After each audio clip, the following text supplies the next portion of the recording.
사도행전 말씀을 제가 함께 나누고 있는데요. 사도행전 13장, 14장은 바울의 1차 전도 여행 이야기를 다루고 15장에서는 예루살렘 회의에 대해 이야기합니다. 그리고 16장, 17장, 18장 3장에 걸쳐서 3년 동안 이어진 바울의 2차 전도 여행을 기술해주고 있습니다. 오늘 우리가 읽은 본문은 바울의 2차 전도 여행 가운데 첫 번째 도시였던 빌립보에서 있었던 이야기를 함께 우리가 읽었죠. 우리 지도를 한번 보시면 바울이 수리아 안디옥에서 여러분 1차 전도 여행 때 바울이 가서 복음 전하고 교회를 세웠던 도시들 서쪽으로 더베 그리고 루스드라, 이고니온, 비시디아, 안디옥을 다시 방문해서 교인들을 격려하지요. 그리고 쭉 가서 드로아라는 곳에서 잠시 머물면서 성령의 인도하심을 기다립니다. 그때 마게도냐 사람 하나가 바울의 환상 가운데 나타나서 와서 우리를 도우라 하는 이야기를 듣고 마게도냐로 건너가게 되죠. 마게도냐는 지금 그리스의 이제 빌립보, 데살로니가, 베레아 지역이 마게도니아 지역입니다. 그리고 그 남쪽에 있는 아가야 지역에 아덴과 고린도가 있습니다. 그래서 바울은 지금으로 말하자면 그리스의 도시들, 마게도냐와 아가야 지역에 있는 여러 도시들의 2차 전도 여행 때 복음을 전하게 되죠.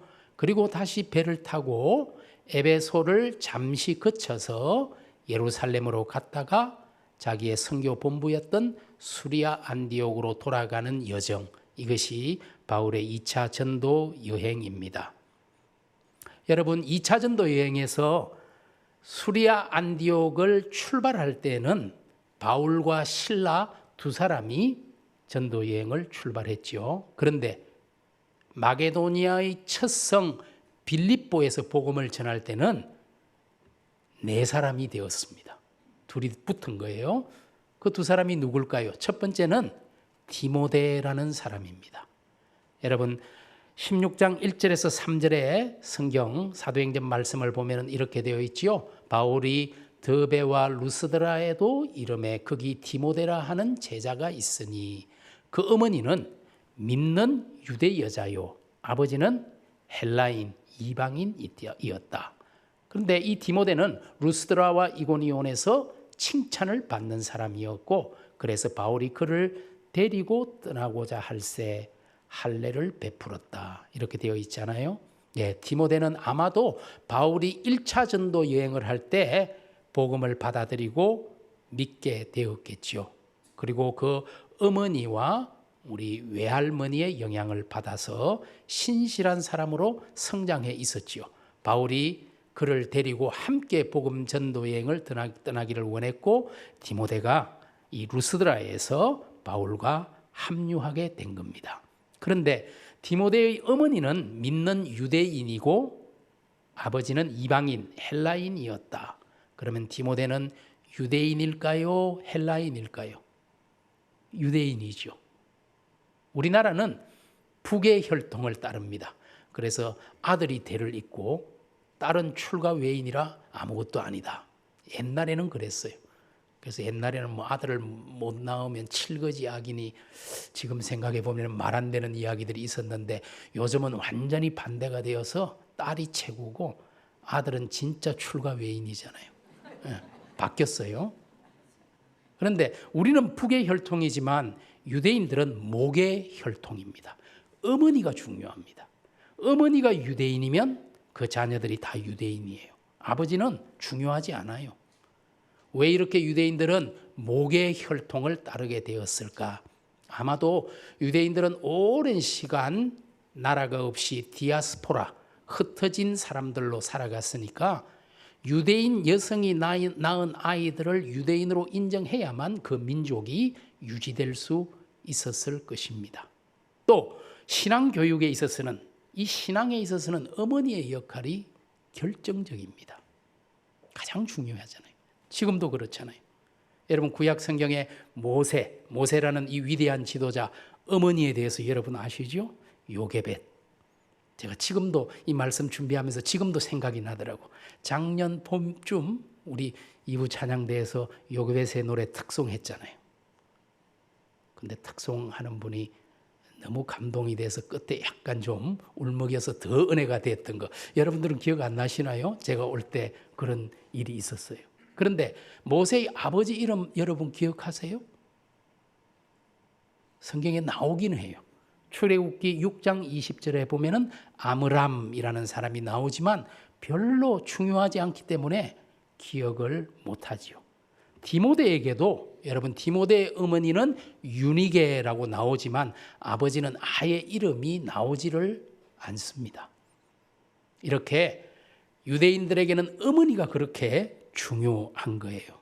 우리 여기 계신 어머니들, 여러분들의 그 역할이 얼마나 큰지 여러분들의 자녀들이 이런 고백을 하면 좋겠어요. 내 신앙은 어머니의 신앙을 물려받은 것입니다. 그렇게 되면 얼마나 좋을까요? 그렇게 될 줄로 믿습니다. 여러분 디모데후서 1장 5절에 보면 이런 말씀이 있죠.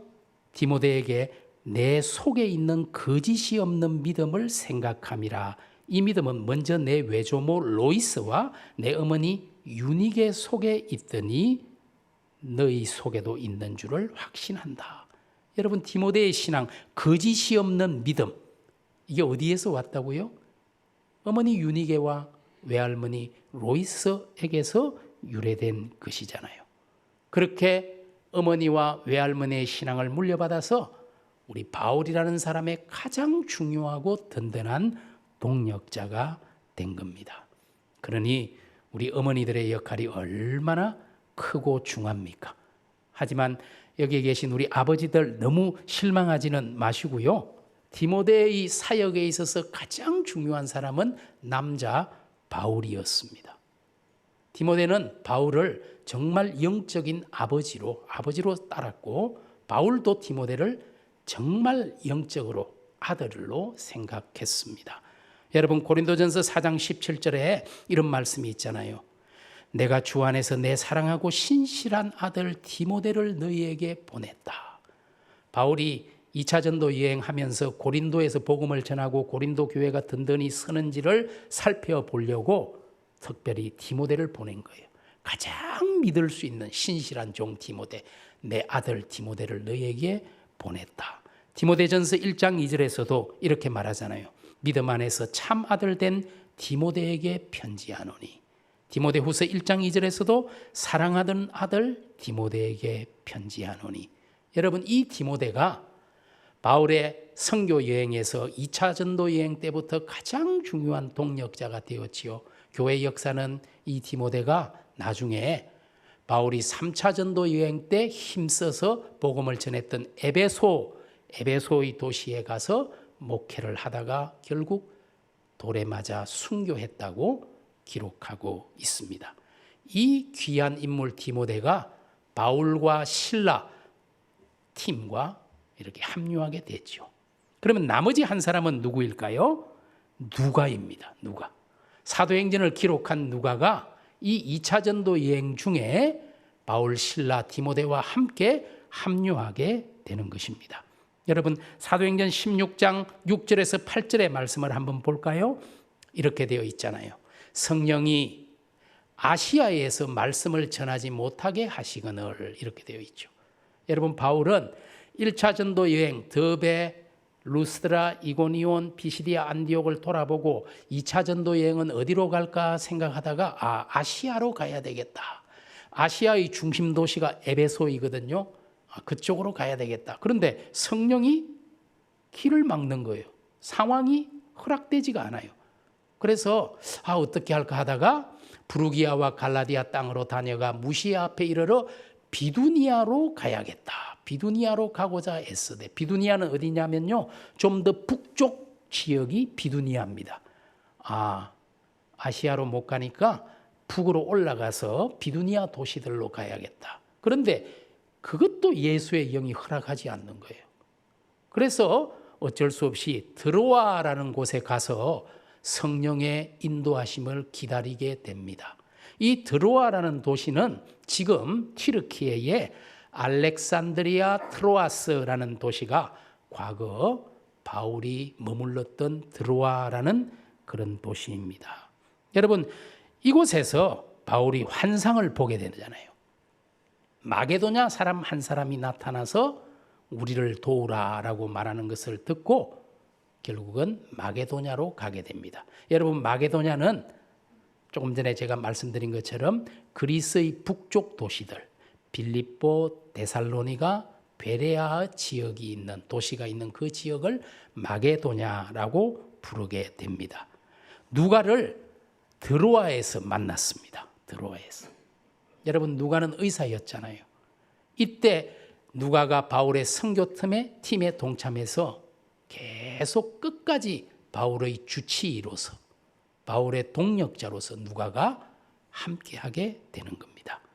여러분, 사도행전 16장 10절에 보면은 이렇게 말하지요. 바울이 그 환상을 보았을 때 우리가 곧 마게도냐로 떠나기를 힘쓰니 이는 하나님이 저 사람들에게 복음을 전하라고 우리를 부르신 줄로 인정함이르라.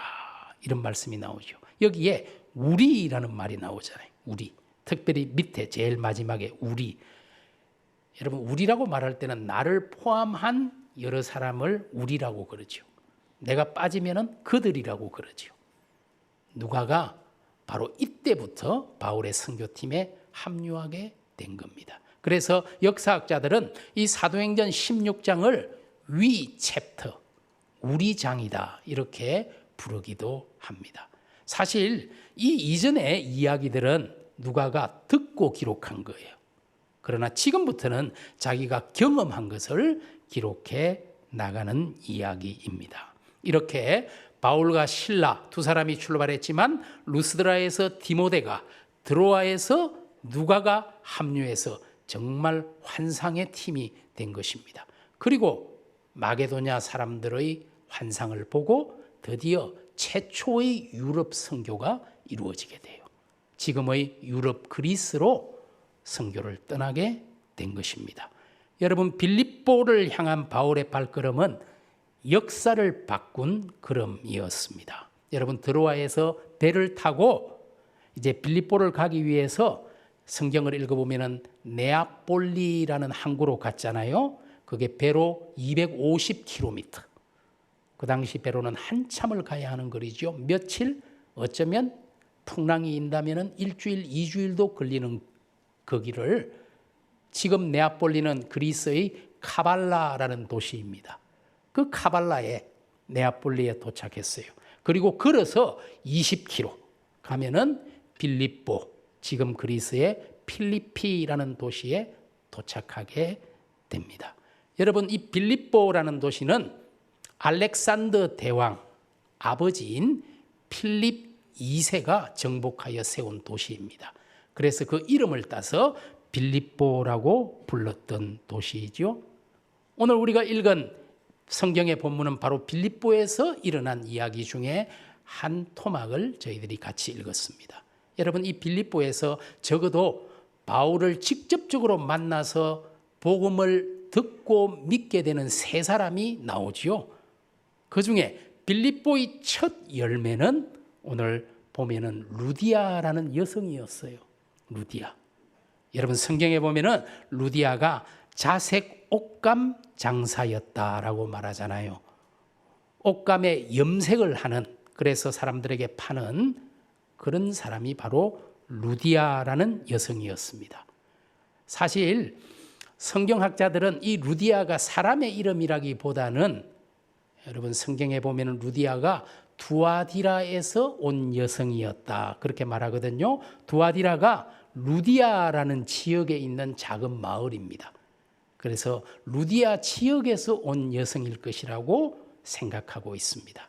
예전에도 우리가 왜 이렇게 누가 시집을 가면은 뭐 강릉에서 왔으면 강릉댁 이런 식으로 부른 거하고 비슷하다고 생각할 수 있겠지요. 만일 그렇다면 이 루디아의 진짜 이름은 무엇일까? 나중에 여러분, 빌립보에 교회가 세워지고 바울이 감옥에 있으면서 로마에서 감옥에 갇혀 있으면서 빌립보서라는 편지를 빌립보 교회에 보내잖아요. 빌립보서 4장 2절에 보면은 이런 말이 나오지요. 유오디아 그리고 순두계, 내가 유오디아를 권하고 순두계를 권하노니 주 안에서 같은 마음을 품어라. 이 유오디아와 순두계 중 한 사람이 아마 루디아로 불렸을 것이다. 이렇게 볼 수 있을 겁니다. 여러분, 이 루디아가 바울의 복음 전도를 듣고 그것을 그냥 흘려듣지 않았지요? 반응을 했습니다. 온 가족이 그 복음을 믿고 세례를 받았어요. 그리고 바울과 실라, 디모데, 그리고 누가 일행을 자기 집으로 초청해서 한동안 머물도록 거처를 내어주었습니다. 여러분, 복음을 받고 결단하고 실천하는 모습이 얼마나 아름다운지요. 저도 오래전에 제가 찾아보니까 2007년에 이 루디아 기념교회를 가서 그 교회 안에서 기도하고 찬송했던 기억이 되살아났는데요. 제가 그래서 사진 한 장을 가지고 오긴 했지만, 여러분, 이 루디아라는 이 여성 한 사람 때문에 빌립보의 교회가 세워진 거예요. 그리고 유럽 최초의 교회가 되어서 바울의 선교 역사에 가장 많이 헌신한 교회가 바로 빌립보 교회였습니다. 지금도 마찬가지예요.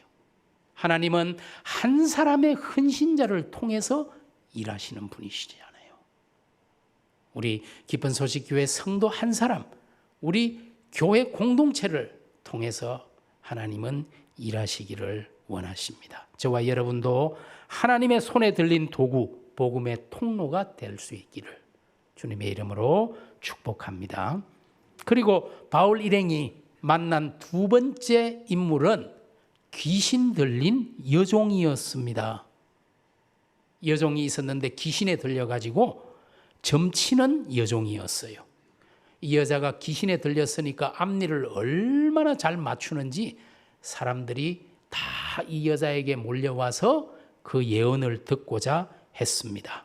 그래서 그 여종의 주인들은 굉장히 많은 금전적 이익을 얻게 되었지요. 그런데 바울이 이 여종을 사로잡고 있는 귀신을 쫓아냅니다. 여러분, 16장 18절의 말씀, 우리 바울이 예수 그리스도의 이름으로 내가 내게 명하노니 그에게서 나오라, 이 한마디에 귀신이 쫓겨납니다. 그리고 이 여종이 온전해진 사람으로 서게 되잖아요. 이 말씀, 바울의 이 말이 얼마나 멋있어요. 베드로도 성전 미문에서 했던 말이잖아요. 예수 그리스도의 이름으로. 여러분, 예수의 이름에 능력이 있습니다. 예수의 이름으로. 저와 여러분이 이 세상을 살아가면서 턱턱 걸림돌이 생겼을 때 예수의 이름으로 그 걸림돌들을 다 뛰어넘을 수 있는 그런 믿음의 사람들 되기를 원합니다. 우리 찬송 중에 그런 찬송이 있잖아요. 저는 이제 말씀을 준비할 때 찬송이 생각나면 혼자서 많이 부르는데, 예수의 이름은 세상의 소망이요, 예수의 이름은 천국의 기쁨일세. 그렇습니다. 예수의 이름은 우리의 소망이고 세상의 소망이고 천국의 기쁨입니다. 여러분, 이 여종이 예수 이름으로 해방되고 구원받았잖아요. 오늘 주님 이름 때문에 저희들이 구원받고 해방된 것, 하나님께 감사할 수 있기를 원합니다. 그런데 오늘 본문을 보니 귀신을 쫓아낸 일로 오히려 바울과 실라는 감옥에 갇히게 되었습니다. 여러분, 귀신이 나가고 온전한 정신을 가지게 되었으니 감사할 일인데, 그런데 여종의 주인들은 돈줄이 끊어졌다는 사실 때문에 바울 일행을 고소했습니다. 이 여자가 점치는 것 때문에 수입이 짭짤했는데 정신이 온전해지니까 수입이 끊어져 버렸어요. 여러분, 16장 16절에 보니까 주인들, 귀신 들린 여종 한나를 만나니 점으로 그 주인들에게 큰 이익을 주는 여자였다. 단수가 아니고 복수네요. 아마도 빌립보의 많은 사람들이 이 여종 하나를 이용해서 용한 점을 치는 귀신 들린 이 여인 하나를 이용해서 이익을 취하고 있었던 것을 성경은 오늘 우리에게 말해줍니다. 이들에게 여종의 인격이나 삶은 전혀 중요하지가 않았습니다. 그저 그 여종은 돈을 버는 수단이었을 뿐이지요. 여기에서 우리는 이 세상에서 인간 소외와 비인간화가 얼마나 심각한지를 생각하고 또 알 수 있게 되죠. 사실 바울 일행은 좋은 일하고 땀 맞았습니다. 세상에 귀신 쫓아내서 정신 온전하게 해줬더니 오히려 어떻게 됐다고요? 우리가 읽었던 본문에 보니까 매를 맞았잖아요. 옷이 벗겨지고 매를 맞고 발에는 착고가 채워진 채 깊은 지하 감옥에 갇히게 되었으니 이 얼마나 억울한 일입니까? 지금도 빌립보에 가시면 바울이 갇혀있던 그 지하 감옥터가 그대로 남아 있습니다. 정말 억울한 일이잖아요. 그런데 진짜 놀라운 일은 16장 25절의 말씀. 한밤중에 감옥 속에서 바울과 실라가 기도하고 하나님을 찬송했다. 어떻게 이럴 수가 있었을까요? 그 고난의 시간, 이 억울한 때에 바울과 실라는 기도하고 찬송했다. 여러분, 귀신을 쫓아내는 것은 얼마나 대단한 기적입니까? 그런데 그것보다 더 큰 기적은 바울과 실라가 이런 상황 속에서 한밤중에 감옥 속에서 기도하고 찬양했다? 이것은 귀신을 쫓아내는 것보다 더 엄청난 기적입니다. 여러분의 생의 한밤중에 캄캄해서 앞이 보이지 않을 때 기도하고 하나님을 찬송하는 기적들이 일어날 수 있기를 간절히 원합니다. 믿는 자에게는 상황이 문제가 아닙니다. 상황이 중요한 게 아니에요. 깊은 감옥 한밤중에도 바울과 실라는 기도하고 찬송할 수 있었습니다. 왜요? 예수의 이름을 가졌기 때문에, 예수의 이름을 믿었기 때문입니다. 야고보서 5장 13절은 이렇게 말하지요. 너희 중에 고난당하는 자가 있느냐? 그는 기도할 것이요. 즐거워하는 자가 있느냐? 그는 찬송할지니라. 오늘 저와 여러분이 기도하고 찬송할 이유, 예수님이 우리 주님이 되는 것만으로 충분하지 않습니까? 시편 42편 8절은 말합니다. 밤에는 그의 찬송이 내게 있어 생명의 하나님께 기도하리로다. 오늘 우리가 한밤중일지라도 기도하고 찬양할 수 있습니다. 기도하는 손, 찬송하는 입은 결코 불행해질 수 없습니다. 왜냐하면 하나님께서 복을 주시기 때문입니다. 의기소침해질 수밖에 없는 그런 때에도 주님을 향해 여러분 눈을 드시기 바랍니다. 평화의 주님, 위로의 주님, 능력의 주님이 우리와 함께 하십니다. 우리 주님이 저와 여러분을 지켜 주십니다. 바울과 실라가 그 고난의 시간에도 기도하고 찬송했던 것처럼 우리 한국교회도 사실 기도와 찬양으로 자기 신앙을 지키고 교회를 지켜낸 분들이 많이 있잖아요. 제가 지금 섬기고 있는 장로의 신학대학교 가장 중요한 본관 건물이 강의동인데요. 그곳에서 모든 강의가 이루어지는데 그 강의동의 이름이 소양 주기철 기념관입니다. 소양, 예수의 양. 주기철 목사님의 호거든요. 그곳에서 지금 우리 신학생들이 경건과 학문의 훈련을 받고 있고 지금 우리 목사님들이 다 그 학교에서 공부한 분들이고 저도 그곳에서 공부했고 지금 그곳에서 가르치고 있어요. 그 주기철 목사님 이름을 딴 강의동 바로 앞에 야트마하간 동산 위에는 주기철 목사님의 기념비도 세워져 있습니다. 원래 이름이 주기복이었지만 이름을 바꾸었어요. 기독교를 철저히 믿는다. 그래서 기철로 이름을 바꾸었어요. 1926년에 평양장신대를 졸업했습니다. 그리고 부산의 초량교회, 마산의 문창교회, 지금은 창원이 됐지만 문창교회에서 사역하고 1936년에 평양의 산정현 교회 담임 목사가 됩니다. 그런데 1938년에 일제에 의해서 신사참배가 강요되고 장로교도 결국 굴복하게 됩니다. 그러나 추 목사님은 굴복할 수가 없었어요. 그래서 1938년부터 1944년 죽기까지 계속 감옥에 들락날락 하게 됩니다. 여러분, 추 목사님이 순교할 때의 나이가 47이었습니다. 지금 생각해 보면 청년이라 그래도 될 나이잖아요. 그런데 그 신앙을 기도와 찬양으로 지켜낸 거예요. 그런데 주 목사님이 마지막 설교를 평양 산정현 교회에서 1940년 2월 5일 날 5종목의 나의 기원이라는 설교를 하게 돼요. 그리고 감옥에 계속 있다가 결국 순교하게 됩니다. 자기의 5가지 기도 제목이 있다면서 교인들과 나눈 것입니다. 여러분, 오늘 그 5종목의 나의 기원의 제목만 제가 좀 소개해 드리려고 합니다. 이런 이제 제목들로 하나님의 말씀을 나누고 기도해 달라고 부탁한 거예요. 한번 보여주시겠어요? 네. 여기 보시면 첫째, 죽음의 권세를 이기게 하여 주옵소서. 장기의 고난, 오랜 고난을 견디게 하여 주십시오. 나이 많으신 어머니와 또 처자와 교우를 주님 손에 부탁합니다. 의에 살고 의에 죽게 해 주십시오. 내 영혼을 주님께 부탁합니다. 이런 기도의 제목으로 찬송하고 기도하며 자기 신앙을 지켜냄으로써 결국 주 목사님은 죽었으나 영원히 사는 사람이 되었고 순교자의 멸류관을 얻게 되었습니다. 여러분, 바울과 실라가 기도하고 찬송하자 또 다른 기적이 일어났어요.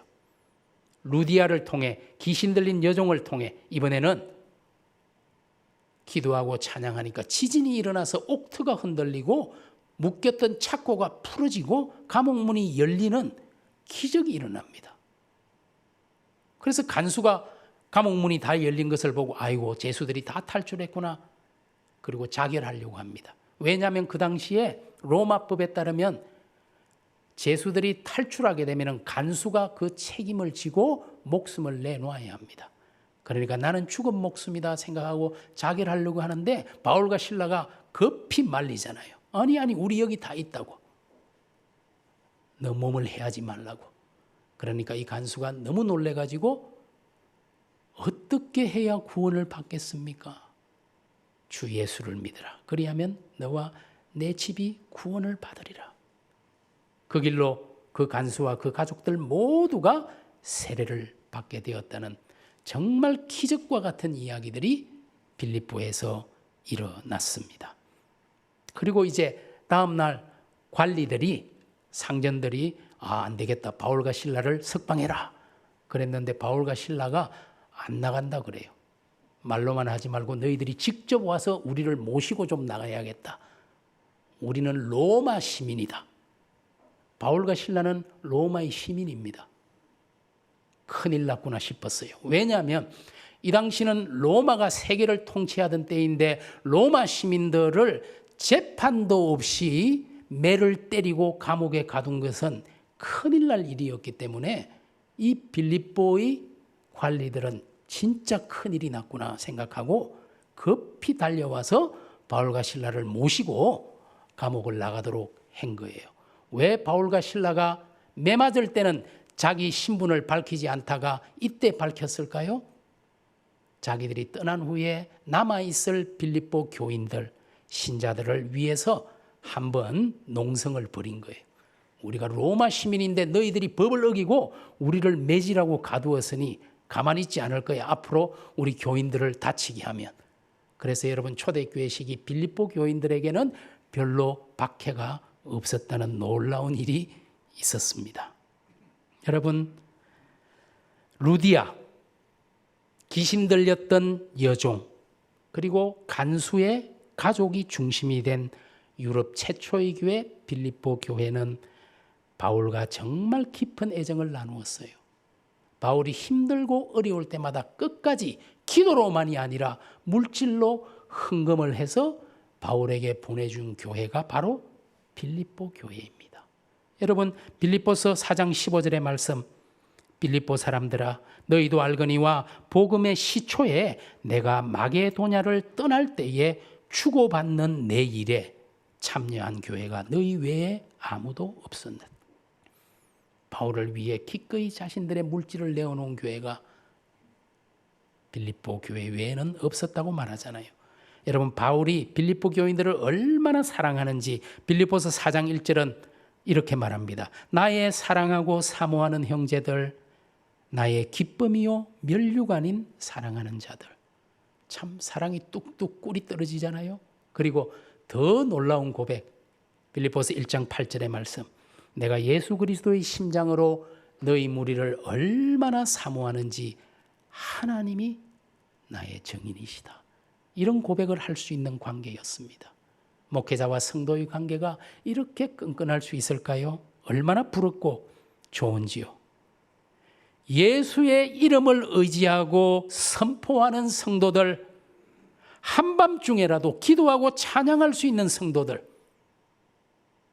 주님을 위해 자신의 것들을 내어놓을 수 있는 그런 복된 성도들이 될 수 있기를, 그런 기쁜 소식 교회가 되기를 주님의 이름으로 축복합니다.